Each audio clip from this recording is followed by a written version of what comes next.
இந்த மாதிரி உடுப்பி சட்னி செஞ்சு இட்லி கூட ஊற்றி சாப்பிடும்போது அவ்வளோ டேஸ்ட்டாக இருக்குங்க. இதே மாதிரி நீங்களும் ட்ரை பண்ணி பாருங்கள். ரொம்ப ரொம்ப டேஸ்ட்டாக இருக்குங்க.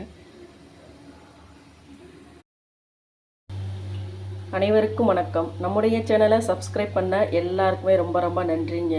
இன்றைக்கி மதுரை தங்கமிட்டு சமையலில் என்ன பார்க்க போகிறோம்னா, சூப்பரான டேஸ்டியான தோசை இட்லிக்கு ஊற்றி சாப்பிட்ற மாதிரி சூப்பரான ஒரு உடுப்பி சட்னி தாங்க பண்ண போகிறேன். வாங்க வீடியோக்குள்ளே போகலாம். ரொம்ப ரொம்ப டேஸ்ட்டாக இருக்குங்க. பாருங்கள், ஒரு ஸ்பூன் அளவு பொட்டுக்கடலையும் ஒரு ஸ்பூன் அளவு நிலக்கடலை எடுத்துருக்கேங்க. ஃபஸ்ட்டு கடாயில் எண்ணெய் ஊற்றாமல் லைட்டாக வறுத்து எடுத்துக்கலாங்க. பாருங்கள், பொட்டுக்கடலையும் நிலக்கடலையும் இப்படி வறுத்து வச்சுக்கணுங்க. கடாயில் ஒரு அரை ஸ்பூன் எண்ணெய் சேர்த்துக்கிட்டேன்.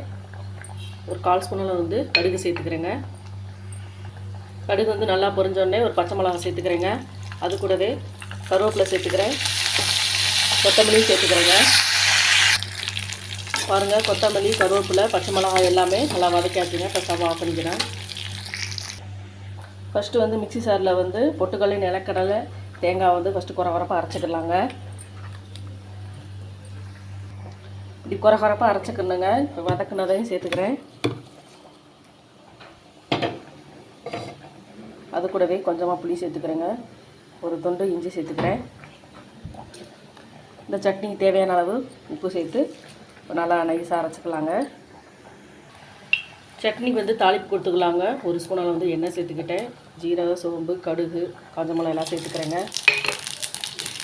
அது கூடவே கருவேப்பிலை சேர்த்துக்கிறேன். இப்போ தாளிச்சதில் சட்னி ஊற்றிக்கலாங்க.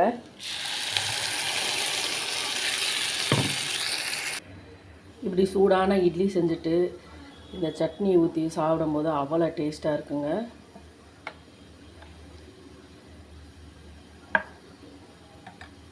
இதே மாதிரி நீங்களும் ட்ரை பண்ணி பாருங்கள். ரொம்ப ரொம்ப டேஸ்ட்டாக இருக்குங்க.